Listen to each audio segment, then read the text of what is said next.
अस्सलाम वालेकुम friends, welcome back to Top Smarties. Drama serial Baby Baji की बहुएं।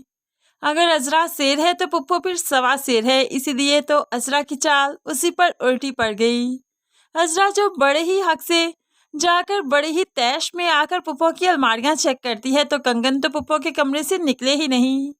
ऐसे में पुप्पो ने चालाकी करते हुए सफिया के हाथ कंगन अजरा के कमरे में रखवा दिए। अब यहाँ पर जब जमाल की नजर कंगन पर पड़ी तो अजरा पर भड़क उठा। ये रहे तुम्हारे कंगन, इसी की वजह से इतना फसाद कर रही थी ना।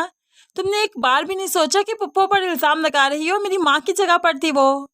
अब तो यहाँ पर काफी शर्मिंदा हो गई अजरा कि उसकी चाल उस पर उल्टी पड़ गई। आखिर ये सफिया ने क्या ड्रामा किया।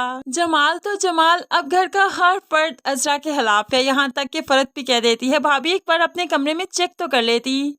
किसी के कमरे में जाकर तलाशी देने से पहले अपने कमरे में अच्छी तरह चेक किया होता तो इस तरह से शर्मिंदा ना होती।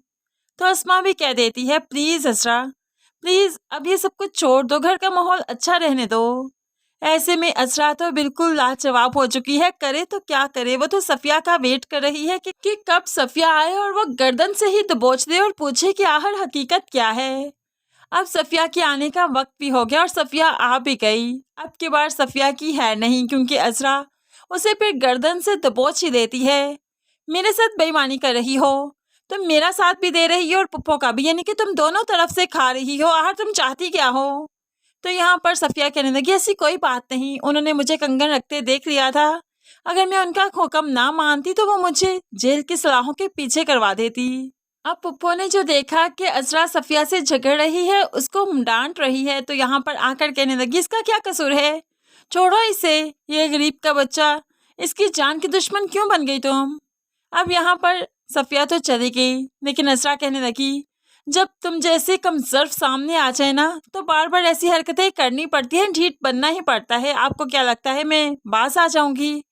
मैं अब भी कुछ ना कुछ ऐसा जरूर करके दिखाऊंगी कि आपकी हकीकत सबके सामने ले ही आऊंगी। लेकिन पुप्पो भी उसे वार्न करती है कि ऐसा दिन कभी नहीं आएगा।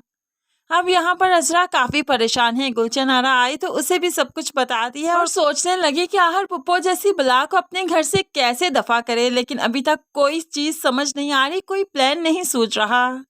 दूसरी तरफ नसीर तो अपनी ही हवाओं में उड़ रहा है। उसे लगता है वो रक्षी को धोखा देगा, उसे सबक सिखाएगा और अपना बदला लेगा। लेकिन इस सब में इसका और अस्मा का रिश्ता फिर से दांव पर लगने वाला है, क्योंकि जब अस्मा को गलतफहमी हो जाएगी कि नसीर इतना तैयार श्यार होकर बन ठन कर कहाँ जा रहा है, तो जाहिर सी बात है चोरी छुपे उसका मोबाइल भी देखेगी, जिस पर उसे रक्षी के मैसेजेस मिलेंगे। इस तरह से वो बदगुमान हो ही जाएगी। और नसीर को चाहिए था कि अस्मा को एतमाद में लेकर सब कुछ बता देता, लेकिन जो वो ऐसा नहीं कर रहा तो अपने साथ अपने रिश्ते के साथ ज्यादती कर रहा है।